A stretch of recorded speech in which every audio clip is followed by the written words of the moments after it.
Je le relève. Donc, le Grand Tour, c'est l'histoire de 3 personnages, Aglaé, Artaud et Cybèle, qui vont faire un grand voyage d'éducation à travers tout le monde habité. On va les suivre à travers...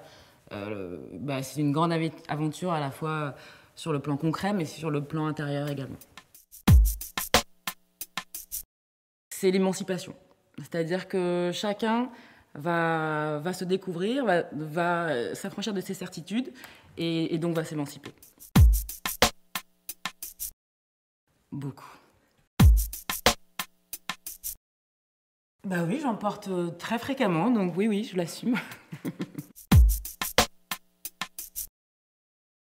Alors, il y en a beaucoup. Alors, en premier, évidemment, il y a Ortelius, parce que c'est le premier cartographe à avoir vraiment inventé l'Atlas. Ça date de 1570 à peu près. Et puis plus récemment, il y a une autrice que j'adore qui s'appelle Mariam Petrosian, et qui a écrit un un livre qui a été un petit peu à la base vraiment de mon envie d'écrire pour les adolescents. Et puis en dernier, Baptiste Morisot, qui est un philosophe qui m'a beaucoup aidé à essayer de comprendre un petit peu le rapport qu'entretiennent les personnages avec le vivant dans cette aventure.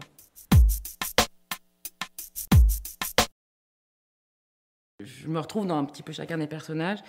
Maintenant, ma tendresse va vraiment au personnage d'Artaud, parce que c'est un personnage qui est difficile à aimer au début, donc forcément, il a une grande marge de progression. Et alors, pas encore, mais je trouve que ça pourrait remplacer certaines expressions moins polies, donc je vais m'y mettre. C'est assez volatile parce que parfois, il y a quelque chose que je vais prendre au bord d'une route, une référence toute simple. Parfois, je veux vraiment faire un travail de construction de la langue, des jeux de mots, des choses comme ça, donc ça vient un petit peu naturellement.